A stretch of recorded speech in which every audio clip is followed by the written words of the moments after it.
Hi hello friends, talk only PSCയിലേക്ക് ഞാൻ നിങ്ങളെ വീണ്ടും സ്വാഗതം ചെയ്യുകയാണ്. നമ്മൾ കഴിഞ്ഞ ദിവസം മലയാളത്തിലെ സമാനപദം എന്ന് പറഞ്ഞിട്ടുള്ള ടോപ്പിക് സ്റ്റാർട്ട് ചെയ്തിട്ടുണ്ടായിരുന്നു ആണല്ലോ. അതിൽ നിന്നും 25 സെറ്റ് വാക്കുകൾ നമ്മൾ പഠിച്ചു, അതിന്റെ അർത്ഥങ്ങളും ഒക്കെ മനസ്സിലാക്കി. ഒരേപോലുള്ള പദങ്ങളാണ് സമാന പദം എന്ന് പറയുന്നത്. അപ്പൊ അതിൽ എന്തൊക്കെയാണ് വ്യത്യാസങ്ങൾ എന്നൊക്കെ നമ്മൾ പഠിച്ചു. ഇനി നമ്മൾ അടുത്ത ടോപ്പിക് അല്ല, അടുത്ത സെറ്റിലേക്ക് കടക്കാൻ പോവാണ്. ഇനി നമ്മൾ ആദ്യമായിട്ട് പഠിക്കുന്നത് 26ാമത്തെ സെറ്റില് ആദ്യ വാക്ക് അമാത്യൻ എന്ന് എഴുതി നോക്കൂ. അമാത്യൻ എന്ന്, അമാത്യൻ ക്ലിയർ. അമാത്യൻ എന്ന് പറഞ്ഞാൽ എന്താണ്? മന്ത്രി എന്നാണ് അമാത്യൻ എന്ന വാക്കിന്റെ അർത്ഥം. ഓക്കെ, അപ്പൊ മന്ത്രി. അമാത്യൻ എന്ന് പറഞ്ഞാൽ എന്താണ്? മന്ത്രിയാണ്. ക്ലിയർ. എന്നാൽ അമർത്യൻ എന്ന് പറഞ്ഞ ഒരു വാക്കുണ്ട്. അമർത്യൻ എന്താണ്? അമർത്യന്റെ അർത്ഥം അമർത്യൻ എന്ന വാക്കിന്റെ അർത്ഥം ദേവൻ എന്നാണ്. ദേവൻ. ക്ലിയർ. അമർത്യൻ എന്ന് പറഞ്ഞാൽ ദേവനാണ്. 27ാമത്തെ സെറ്റിലേക്ക് പോവാണ്. അല എന്ന് പറഞ്ഞാൽ എന്താണ്? കേട്ടിട്ടുണ്ടാവും അല്ലെ? അല എല്ലാവർക്കും അറിയുണ്ടാവും. അല എന്ന് പറഞ്ഞാൽ ഓളമാണ്. എന്നാൽ അലി എന്ന് കേട്ടിട്ടുണ്ടോ? അലി എന്ന് പറഞ്ഞാൽ ഉന്നതൻ എന്നാണ് അർത്ഥം. ഉന്നതൻ. ഓക്കെ, അലി എന്നാൽ ഉന്നതനും അല എന്നാൽ ഓളം എന്നുമാണ് അർത്ഥം. ക്ലിയർ ആണല്ലോ. നെക്സ്റ്റ് അവശ്യം കേട്ടിട്ടുണ്ടോ? അവശ്യം എന്ന വാക്കിന്റെ അർത്ഥം എന്താണ്? വളരെ ആവശ്യമുള്ളത് എന്നാണ്.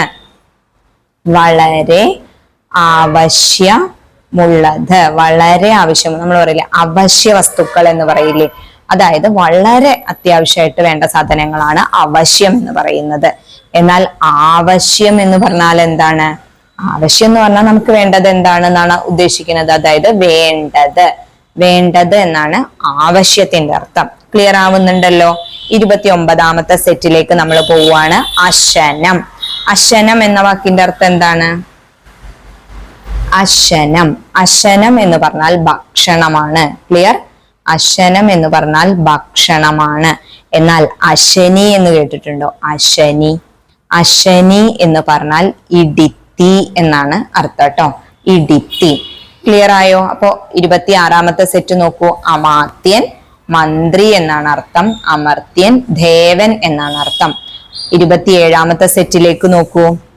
അല എന്ന് പറഞ്ഞാൽ ഓളം എന്നാണ് അർത്ഥം. അലി എന്ന് പറഞ്ഞാൽ ഉന്നതൻ എന്നാണ് അർത്ഥം. 28 അവശ്യം എന്ന് പറഞ്ഞാൽ വളരെ ആവശ്യമുള്ളത്. ആവശ്യം എന്ന് പറഞ്ഞാൽ വേണ്ടത്. 29ലേക്ക് നോക്കൂ. അശനം എന്ന് പറഞ്ഞാൽ ഭക്ഷണം. അശനി എന്ന് പറഞ്ഞാൽ ഇടിത്തി. ക്ലിയർ ആയോ? ഓക്കെ, അപ്പൊ നമ്മൾ ഇനി നെക്സ്റ്റ് സെറ്റ് പഠിക്കാൻ പോവാണ്. അത് വേഗം പഠിച്ചു തീർക്കട്ടെ. എത്രത്തോളം സ്പീഡിൽ പഠിക്കാൻ പറ്റുന്നോ അങ്ങനെ പഠിക്കാൻ വേണ്ടി ഒരുപാട് സമയം എടുക്കാൻ പാടില്ല. നമ്മൾ വേഗം കാര്യങ്ങൾ പഠിച്ച് തീർക്കണം. എന്നിട്ട് എന്ത് ചെയ്യണം? റിവൈസ് ചെയ്യണം. ഓക്കെ, അപ്പൊ 30ാമത്തെ സെറ്റ് നോക്കാം. എന്താണ്? ആട കേട്ടിട്ടുണ്ടോ? ആട കേൾക്കാറുണ്ടല്ലോ എപ്പോഴും. ആട എന്ന് പറഞ്ഞാൽ എന്താണ്? എല്ലാവർക്കും അറിയാം, വസ്ത്രമാണ് ആട. ഓക്കെ, ആടി എന്ന് പറഞ്ഞാൽ എന്താണ്? ആടിമാസം എന്നൊക്കെ നമ്മൾ കേട്ടിട്ടില്ലേ? ആടിമാസം എന്ന് പറഞ്ഞാൽ കർക്കടക മാസമാണ്. ഓക്കെ, കർക്കടക മാസമാണ് ആടിമാസം എന്ന് പറഞ്ഞാല്. ക്ലിയർ ആവണുണ്ടല്ലോ. ഓക്കെ, നെക്സ്റ്റ് ആനനം എന്ന് പറഞ്ഞാൽ എന്താണ്? മുഖം എന്നാണ് ആനനത്തിന്റെ അർത്ഥം. എന്നാൽ ആനൻ എന്ന് പറഞ്ഞാൽ എന്താ? ആനൻ എന്ന വാക്കിന്റെ അർത്ഥം ശിവൻ എന്നാണ്. എന്താണ്? ശിവൻ. ആനൻ എന്ന് പറഞ്ഞാൽ ശിവൻ എന്നാണ് അർത്ഥം. ക്ലിയർ. നെക്സ്റ്റ് 32ാമത്തെ സെറ്റിലേക്ക് നമ്മൾ കടക്കുകയാണ്. ആദി എന്ന് പറഞ്ഞാൽ എന്താണ്? ആദി എന്ന് പറഞ്ഞാൽ നമുക്കറിയാം ആദ്യമാണ് അല്ലെ? ആദ്യം, ഫസ്റ്റത്തെ എന്നുള്ള അർത്ഥമാണ് വരുന്നത്. എന്നാൽ ഈ ആദി എന്താണ്? ഇങ്ങനെ ആദി എന്ന് എഴുതി എന്താ വായിക്കുക? എല്ലാവർക്കും ആദി പിടിക്കുക എന്നൊക്കെ കേട്ടിട്ടില്ലേ? അതായത് ഗുലതേനെയാണ് ആ ആദി കൊണ്ട് ഉദ്ദേശിക്കുന്നത്. ഓക്കെ, 33ാമത്തെ സെറ്റിലേക്ക് പോവാണ്.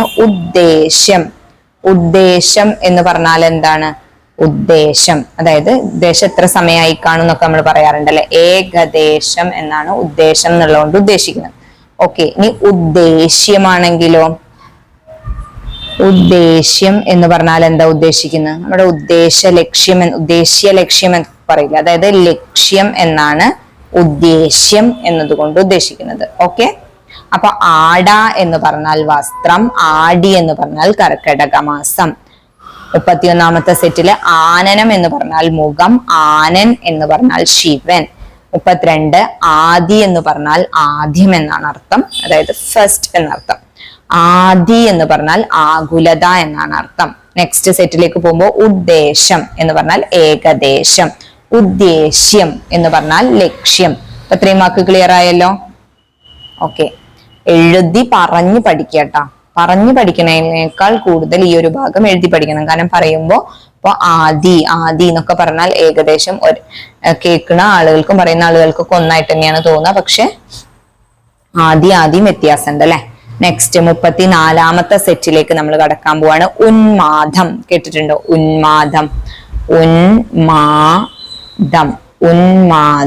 ഉന്മാദത്തിന്റെ അർത്ഥം എന്താണ്? ഭ്രാന്ത് എന്നാണ് ഉന്മാദത്തിന്റെ അർത്ഥം ട്ടാ. ഭ്രാന്ത് ഇങ്ങനെ എഴുതിയ കുഴപ്പമില്ലല്ലോ, എന്നാലും ഒന്നും കൂടി എഴുതാം. ഉന്മാദം എന്നൊന്ന് എഴുതി നോക്കിക്കേ. ഉന്മാദത്തിന്റെ അർത്ഥം എന്താണ്? ഭ്രാന്താണ്. ഓക്കെ, ഭ്രാന്ത്. എന്നാൽ വേറൊരു ഉന്മാദം ഉണ്ട് കേട്ടോ, ഇങ്ങനെ ഉന്മാദം. ഈ ഉന്മാദത്തിന്റെ അർത്ഥം എന്താണ്? വധം എന്നാണ് കേട്ടോ. ആ ഉന്മാദത്തിന്റെ അർത്ഥം വധം. ക്ലിയർ ആയല്ലോ? നെക്സ്റ്റ് 35ാമത്തെ സെറ്റ് ഉദ്യോഗം. ഒന്ന് എഴുതി നോക്കൂ. ഉദ്യോഗം. ഈ ഉദ്യോഗത്തിന്റെ അർത്ഥം എന്താണ്? പ്രവൃത്തി എന്നാണ് ആ ഉദ്യോഗത്തിന്റെ അർത്ഥം വരുന്നത്. എന്നാ വേറൊരു വേർഡാണ് ഉദ്യോധം. എന്ന് എഴുതി നോക്കൂ. ഉദ്യോധം. ക്ലിയർ? ഈ ഉദ്യോഗത്തിന്റെ അർത്ഥം എന്താണ്? ശ്രമം എന്നാണ് ആ ഉദ്യോഗത്തിന്റെ അർത്ഥം ട്ടാ. ഓക്കെ, നെക്സ്റ്റ് 36ാമത്തെ സെറ്റ് ഉദകം. കേട്ടിട്ടുണ്ടോ? ഉദക ക്രിയ ചെയ്യാന്നൊക്കെ കേട്ടിട്ടുണ്ടാവും അല്ലെ. ഉദകം എന്ന വാക്കിന്റെ അർത്ഥം വെള്ളം എന്നാണ്. എന്താണ് ഉദകം എന്ന വാക്കിന്റെ അർത്ഥം? വെള്ളം. എന്നാൽ ഉഡജം എന്നൊരു വാക്ക് കേട്ടിട്ടുണ്ടാവും. ഉഡജാന്തവാടിയിൽ, സീതയുടെ ഒരു കവിതയിൽ ഉഡജാന്തവാടി എന്ന് പറയുന്നത് അല്ലെ. അപ്പൊ ഉഡജം എന്ന് പറഞ്ഞാൽ എന്താണ്? ആശ്രമം എന്നാണ് കേട്ടോ അർത്ഥം. ആശ്രമം. ഓക്കെ, 37ാമത്തെ സെറ്റിലേക്ക് കടക്കുകയാണ്. ഉദകം വെള്ളവും, ഉഡജം എന്താണ്? ആശ്രമവുമാണ്. ക്ലിയർ ആണല്ലോ? നെക്സ്റ്റ് ഉദ്യമം എന്ന് കേട്ടിട്ടില്ലേ? ഉദ്യമം എന്താണ് അർത്ഥം? പരിശ്രമം എന്നാണ് ഉദ്യമത്തിന്റെ അർത്ഥം. എന്നാൽ ഉദ്യാമം എന്ന് കേട്ടിട്ടുണ്ടോ? ഉദ്യാമം എന്ന വാക്കിന്റെ അർത്ഥം എന്താണ്? കയർ എന്നാണ് അത്രേ. ഉദ്യാമം എന്ന് പറഞ്ഞാൽ കയർ. ഓക്കെ, അപ്പൊ 34ാമത്തെ സെറ്റ് നോക്കൂ. ഉന്മാദം, ഭ്രാന്ത്. എന്നാൽ ഈ ഉന്മാദാണെങ്കിൽ വധം എന്നാണ് അർത്ഥം. 35ലേക്ക് പോകുമ്പോൾ ഉദ്യോഗം, പ്രവൃത്തി. ഉദ്യോധം എന്ന് പറഞ്ഞാൽ ശ്രമം എന്നാണ് അർത്ഥം.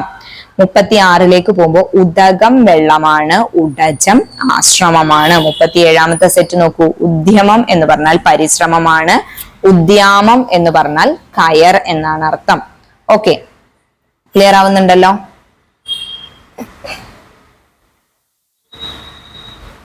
37 സെറ്റ് പഠിച്ചു നമ്മള്. 37 സെറ്റ് എന്ന് പറഞ്ഞാൽ ഏകദേശം ഡബിളിൽ കൂടുതൽ വാക്കുകൾ ഉണ്ട് കേട്ടോ അത്. നെക്സ്റ്റ് 38ാമത്തെ സെറ്റ് നമ്മൾ പഠിക്കാൻ പോവാണ്. ഉപധാനം. കേട്ടിട്ടുണ്ടോ?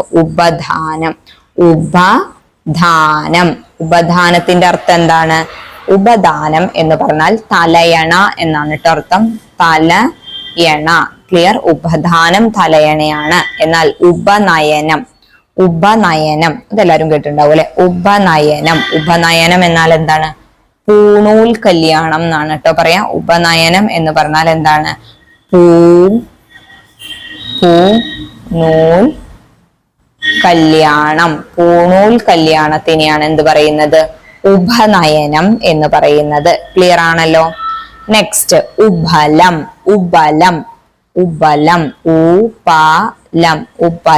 ഉപലം എന്ന വാക്കിന്റെ അർത്ഥം എന്താണ്? കല്ല് എന്നാണ് കേട്ടോ. ഉപലം എന്ന് പറഞ്ഞാൽ കല്ലാണ്. എന്നാൽ ഉപലംബം എന്നൊരു വാക്കുണ്ട്. ഉപലംബം എന്ന വാക്കിന്റെ അർത്ഥം എന്താണ്? അനുഭവം എന്നാണ് കേട്ടോ. ഉപലംബം എന്ന് പറഞ്ഞാൽ അനുഭവം എന്നാണ് അർത്ഥം. ഓക്കെ, 40ാമത്തെ സെറ്റിലേക്ക് നമ്മൾ കടക്കുകയാണ്. അന്തണൻ കേട്ടിട്ടുണ്ടോ? അന്തണൻ. അന്ധണൻ. അന്ധണൻ എന്ന വാക്കിന്റെ അർത്ഥം എന്താണ്? ബ്രാഹ്മണൻ. എന്താണ്? ബ്രാഹ്മണൻ. ബ്രാഹ്മണനാണ് അന്ധണൻ. എന്നാൽ നിന്ദണൻ എന്ന് പറഞ്ഞാൽ എന്താണ്? നിന്ദണൻ. ക്ലിയർ? നിന്ദണൻ എന്ന് പറഞ്ഞാൽ രാക്ഷസൻ എന്നാണ് കേട്ടോ അർത്ഥം. രാക്ഷസൻ. ഓക്കെ, അന്ധണൻ ബ്രാഹ്മണനും നിന്ദണൻ ഇതിന്റെ ഓപ്പോസിറ്റ് അല്ലെ, രാക്ഷസനുമാണ്. അടുത്ത വാക്ക് ഋതം. ഋതം. ഋതം എന്ന വാക്കിന്റെ അർത്ഥം എന്താണ്? സത്യം എന്നാണ്. ഋതം എന്ന് പറഞ്ഞാൽ സത്യം. എന്നാൽ ഋതി എന്ന് പറഞ്ഞ ഒരു വാക്കുണ്ട്. ഋതി. ഋതി എന്ന് പറഞ്ഞിട്ടുണ്ടെങ്കിൽ ഭാഗ്യം എന്നാണ് അർത്ഥം. വേറൊരു വാക്ക് ഇതാ വരുന്നു, ഋതു. ഋതു എന്ന് പറഞ്ഞാൽ എന്താണ്? ഋതുക്കൾ എന്നൊക്കെ കേട്ടില്ലേ? കാലം എന്നാണ് ഋതുവിന്റെ അർത്ഥം. ക്ലിയർ? 38 സെറ്റിലേക്ക് വരൂ. ഉപധാനം തലയണ. ഉപനയനം പൂണൂൽ കല്യാണം. 39 സെറ്റിൽ നോക്കുകയാണെങ്കിൽ ഉബലം കല്ല്, ഉപലംബം അനുഭവം. 40ലേക്ക് വരുമ്പോൾ അന്ധണൻ ബ്രാഹ്മണനും നിന്ദണൻ രാക്ഷസനുമാണ്. 41 നോക്കൂ. ഋതം എന്ന് പറഞ്ഞാൽ സത്യം, ഋതി എന്ന് പറഞ്ഞാൽ ഭാഗ്യം, ഋതു എന്ന് പറഞ്ഞാൽ കാലം. ക്ലിയർ ആവുന്നുണ്ടല്ലോ? നമ്മൾ മലയാളികളാണെന്നൊന്നും പറഞ്ഞിട്ട് കാര്യമില്ല. ഭൂരിഭാഗം വാക്കുകളും നമുക്ക് ഫെമിലിയർ ആവാൻ വഴിയില്ല അല്ലെ. നമ്മൾ സാധാരണ യൂസ് ചെയ്യുന്ന വാക്കുകളൊന്നും അല്ലല്ലോ. ഓക്കെ, അപ്പൊ 41ാമത്തെ സെറ്റാണ് ഇപ്പൊ നമ്മൾ ഫിനിഷ് ആക്കിയത്. ഋതം, ഋതി, ഋതു അല്ലെ. ക്ലിയർ ആവുന്നുണ്ടല്ലോ അല്ലെ? എല്ലാവർക്കും ഫോളോ ചെയ്യാൻ പറ്റുണ്ടാവും എന്ന് വിചാരിക്കുന്നു. 42ാമത്തെ സെറ്റാണ് നമ്മൾ ചെയ്യുന്നത്. 42ാമത്തെ സെറ്റില് കവി. കവി. കവി എന്ന വാക്കിന്റെ അർത്ഥം എന്താണ്? കവി എന്ന് പറഞ്ഞാൽ കാവ്യ കർത്താവ്. എന്താണ് കവിയുടെ അർത്ഥം? കാവ്യ കർത്താവ് അല്ലെ. കാവ്യം രചിക്കുന്ന ആളാണല്ലോ, അതാണ് കവി എന്ന് പറയുന്നത്. എന്നാൽ കവി എന്ന് പറഞ്ഞാലോ? കവി എല്ലാവർക്കും അറിയുണ്ടാവും. കവി എന്ന് പറഞ്ഞാൽ എന്താണ്? കുരങ്ങനാണ്. കുരങ്ങൻ. ഫേമസ് കഥാപാത്രം ഉണ്ടല്ലോ അല്ലെ, കബീഷ. എന്താ? ഓക്കെ, 43ാമത്തെ സെറ്റിലേക്ക് നമ്മൾ കടക്കുകയാണ്. കഥനം. എന്താണ് കഥനം എന്ന് പറഞ്ഞാൽ? കഥനം. കഥനം എന്ന് പറഞ്ഞാൽ എന്താണ് അർത്ഥം? ദുഃഖം. കഥനം, ദുഃഖം. എന്നാൽ ഈ കഥനം എന്താണ്? കഥനം. ഇങ്ങനെ കഥനം എന്ന് എഴുതിയാൽ എന്താണ് അതിന്റെ അർത്ഥം വരുന്നത്? കഥനം എന്ന് പറഞ്ഞാൽ പറയുക, അതായത് കഥ പറയുക എന്നൊക്കെ പറയില്ലേ, പറയലാണ് കഥനം. ഓക്കെ, അപ്പൊ കഥനം ദുഃഖം, മറ്റു കഥനം പറയൽ. Okay, next കന്ദരം. കന്ദരം കേട്ടിട്ടുണ്ടോ? കന്ദരം. കാന്തരം. ഈ കന്ദരം എന്നുള്ള വാക്കിന്റെ അർത്ഥം എന്താണ്? ഗുഹ എന്നാണ് ഈ കന്ദരത്തിന്റെ അർത്ഥം. ഓക്കെ, ഇനി വേറൊരു കന്ദരത വരുന്നു, കന്ദരം. ഈ കന്ദരത്തിന്റെ അർത്ഥം എന്താണ്? കഴുത്ത്. ഈ കന്ദരം കഴുത്ത് എന്നാണ് കേട്ടോ അർത്ഥം വരുന്നത്. 45ാമത്തെ സെറ്റ് നമ്മൾ പഠിക്കുകയാണ്. കപാലം. കപാലം. കപാലം എന്ന വാക്കിന്റെ അർത്ഥം എന്താണ്? കപാലം എന്ന് പറഞ്ഞിട്ടുണ്ടെങ്കിൽ തലയോടാണ്. എന്താണ്? തലയോട്. കപാലം തലയോട്. കപോലം എന്താണ്? കപോലം. കപോലം എന്ന് പറഞ്ഞിട്ടുണ്ടെങ്കിൽ കവിൾത്തടം എന്നാണ് കേട്ടോ അർത്ഥം. കവിൾത്തടം. കപോലം കവിൾത്തടം. കഷായം എന്ന് പറഞ്ഞാൽ എന്താ? കഷായം എന്ന് പറഞ്ഞിട്ടുണ്ടെങ്കിൽ ഒരു ഔഷധത്തിനെയാണല്ലേ നമ്മൾ കഷായം എന്ന് പറയാ. ഇനി കബോധം വേറൊരു സാധനമാണ്. കബോധം. കബോധം എന്ന് പറഞ്ഞിട്ടുണ്ടെങ്കിൽ മാടപ്രാവ് എന്നുമാണ് അർത്ഥം വരുന്നത്. Okay, clear? 45 സെറ്റായി. 42ലേക്ക് വരുമ്പോ കവി കാവ്യകർത്താവാണ്, കവി കുരങ്ങനാണ്. 43 നോക്കൂ. കഥനം എന്ന് പറഞ്ഞാൽ ദുഃഖം. ഈ ദായാണെങ്കിൽ കഥനത്തിന്റെ അർത്ഥം മാറി പറയൽ എന്നായി. 44 നോക്കൂ. കന്ദരം ഗുഹ. ഈ കന്ദരാണെങ്കിൽ കഴുത്ത് എന്നാണ് അർത്ഥം. 45 കപാലം തലയോട്, കപോലം കവിൾത്തടം, കഷായം ഔഷധം, കബോധം മാടപ്രാവ് എന്നൊരർത്ഥം വരുന്നു. ഓക്കെ, 45 സെറ്റ് ആയിട്ടോ.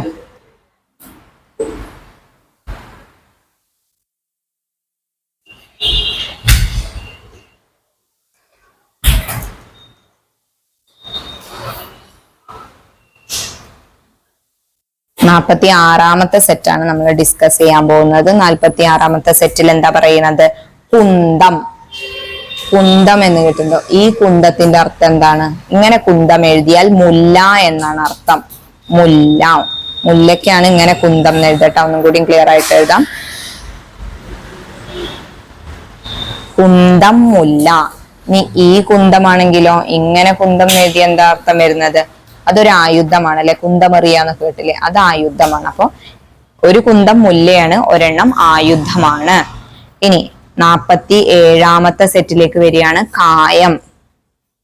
കായം എന്ന് പറഞ്ഞാൽ എന്താ അറിയണ്ടാവും. കായം, പരകായ പ്രവേശനം എന്നൊക്കെ കേട്ടില്ലേ? കായം എന്ന് പറഞ്ഞാൽ ശരീരം എന്നാണ് അർത്ഥം.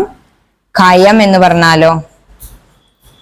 കയം എന്ന് പറഞ്ഞാൽ ആഴമുള്ള ജലഭാഗം എന്നാണ് അർത്ഥം. ആഴമുള്ള ജലഭാഗം. ഓക്കെ, ആഴമുള്ള ജലഭാഗമാണ് കയം. ക്ലിയർ ആവുന്നുണ്ടല്ലോ? അതൊക്കെ നമുക്ക് കിട്ടുന്നുണ്ടാവും അല്ലെ? അടുത്തത് കാകോളം. കാകോളം. കാകോളം എന്ന് പറഞ്ഞാൽ എന്താ? കാകോളം എന്ന് പറഞ്ഞിട്ടുണ്ടെങ്കിൽ വിഷം എന്നാണ് അർത്ഥം. കാഹളം. കാഹളം. കാഹളം എന്ന വാക്കിന്റെ അർത്ഥം എന്താണ്? കാഹളം എന്ന് പറഞ്ഞിട്ടുണ്ടെങ്കിൽ ശബ്ദമാണ്. ക്ലിയർ ആയല്ലോ? കാഗോളം വിഷവും കാഹളം ശബ്ദവുമാണ്. Okay, clear. 46 നോക്കൂ. കുന്തം മുല്ല. ഈന്താണെങ്കിൽ കുന്തത്തിന്റെ അർത്ഥം ആയുധം. 47 കായം ശരീരം, കയം ആഴമുള്ള ജലഭാഗം. 48 കാഗോളം വിഷം, കാഹളം ശബ്ദം. ക്ലിയർ ആയല്ലോ?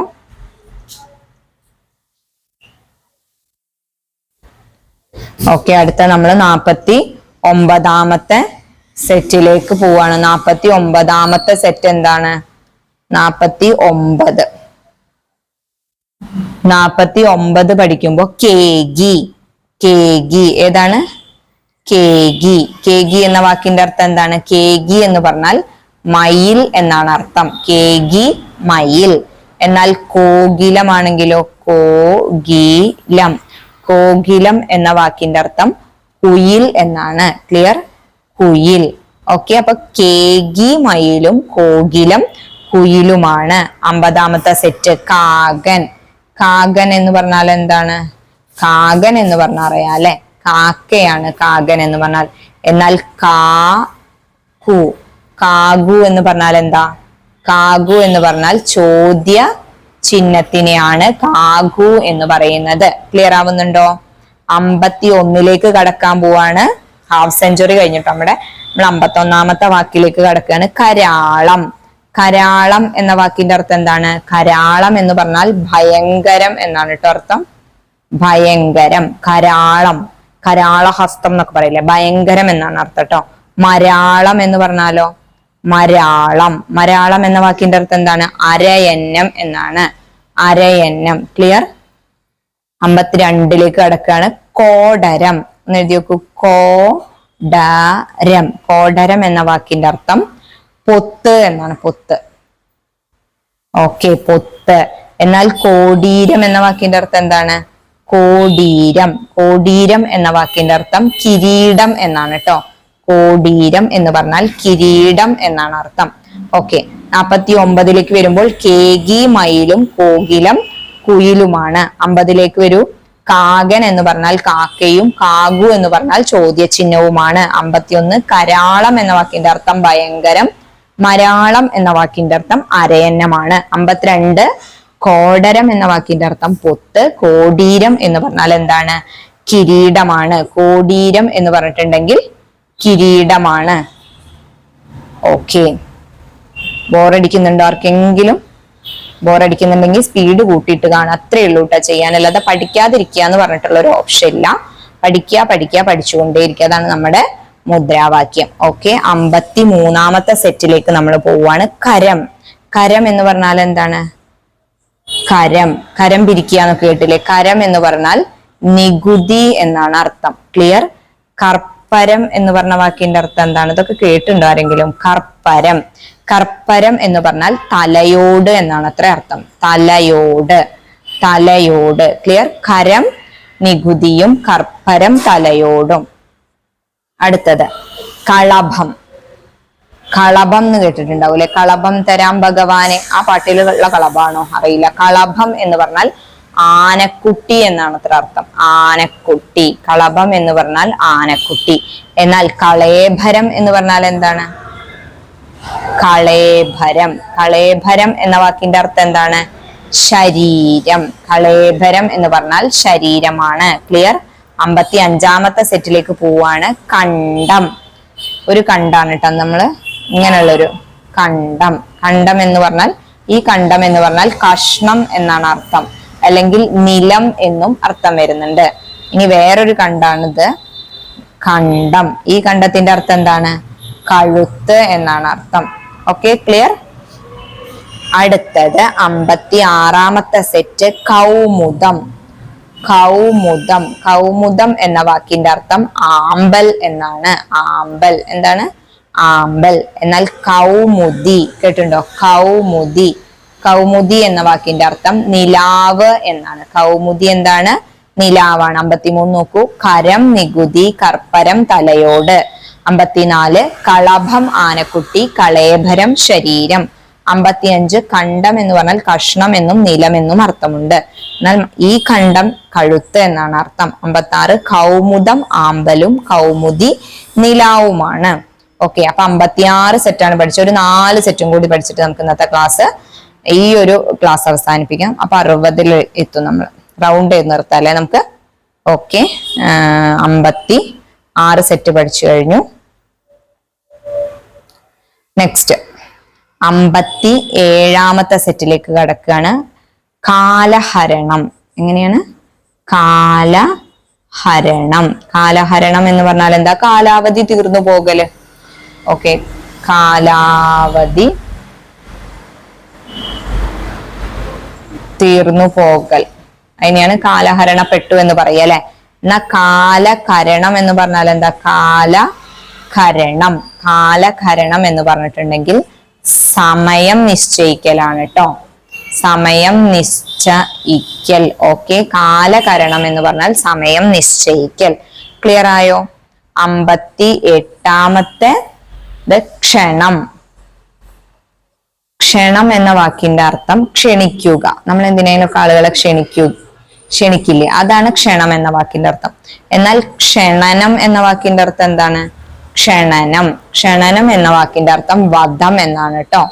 ക്ലിയർ? വധം. 59ാമത്തെ സെറ്റ് ഘാതകൻ. ഘാതകൻ. ഘാതകൻ എന്ന് പറഞ്ഞാൽ എന്താണ് പറയാല്ലേ? കൊലയാളി എന്നാണ് ഘാതകൻ എന്ന വാക്കിന്റെ അർത്ഥം. ഇനി ഇങ്ങനൊരു ഘാതകൻ ഉണ്ട്, ഘാതകൻ. ഈ ഘാതകന്റെ അർത്ഥം എന്താ വരുന്നത്? ഭക്ഷിക്കുന്നവൻ എന്നാണ് കേട്ടോ. ആ ഘാതകന്റെ അർത്ഥം എന്താണ്? ഭക്ഷിക്കുന്നവൻ. ഭക്ഷിക്കുന്നവനാണ് ആ ഘാതകൻ. ഇനിയുണ്ട് ഒരു ഘാതകൻ, ഈ ഘാതകൻ.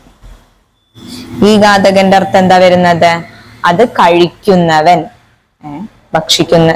കഴിക്കുന്നവനല്ല, കുഴിക്കുന്നവൻ. കുഴിക്കുന്നവൻ. Okay, 60ാമത്തെ set ക്ഷിതി. ക്ഷിതി എന്ന് പറഞ്ഞാൽ എന്താണ്? ക്ഷിതി എന്ന് പറഞ്ഞാല് ഭൂമി എന്നാണ് അർത്ഥം. ഇനി ക്ഷതി ഉണ്ട്. ക്ഷതി. ക്ഷതി എന്ന് പറഞ്ഞാൽ എന്താണ്? ക്ഷതി, നാശം. ക്ലിയർ? അപ്പൊ 57 നോക്കൂ. കാലഹരണം എന്ന് പറഞ്ഞാൽ കാലാവധി തീർന്നു പോകലാണ്. കാലകരണം എന്ന് പറഞ്ഞാൽ സമയം നിശ്ചയിക്കലാണ്. ക്ഷണം എന്ന് പറഞ്ഞാൽ ക്ഷണിക്കുക തന്നെ. ക്ഷണനം എന്ന് പറഞ്ഞാൽ വധം എന്നാണ് അർത്ഥം. ഘാതകൻ എന്ന് പറഞ്ഞാൽ കൊലയാളി. ഈ ഘാതകനാണെങ്കിൽ ഭക്ഷിക്കുന്നവൻ എന്നാണ് അർത്ഥം. ഈ ഘാതകനാണെങ്കിൽ കുഴിക്കുന്നവൻ എന്നാണ് അർത്ഥം.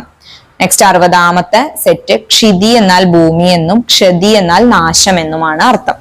Okay, clear? അപ്പൊ സമാന പദത്തില് 2 ക്ലാസ്സുകളിലായിട്ട് നമ്മൾ 60 സെറ്റാണ്, 60 സെറ്റ് വാക്കുകളാണ് ചെയ്തത്. അതായത് ഏകദേശം ഒരു 100+ വാക്കുകളും അതിന്റെ അർത്ഥങ്ങളും അപ്പൊ നമ്മൾ പഠിച്ചു കഴിഞ്ഞു. അപ്പോ തുടർന്ന് നമ്മൾ അത് എത്ര ക്ലാസ് കൊണ്ട് തീർക്കാൻ പറ്റും നമുക്കറിയില്ല. ഏകദേശം ഒരു 200 സെറ്റോളം നമുക്ക് ഇത് പ്രിപ്പയർ ചെയ്ത് വെച്ചിട്ടുണ്ട്. പിന്നെ അത് കഴിഞ്ഞാൽ അതിലത്തെ PYQം ചെയ്യാം. അങ്ങനെയാണ് നമ്മൾ ഓരോ ക്ലാസ്സും ചെയ്യാൻ ഉദ്ദേശിച്ചിട്ടുള്ളത്. അങ്ങനെയാണ് ചെയ്തുകൊണ്ടിരിക്കുന്നത്. അങ്ങനെ പഠിക്കുകയാണെങ്കിൽ നിങ്ങൾക്ക് സെക്രട്ടേറിയറ്റ് അസിസ്റ്റന്റ് വളരെ എളുപ്പത്തിൽ ക്ലിയർ ചെയ്യാൻ പറ്റും. Okay, thank you.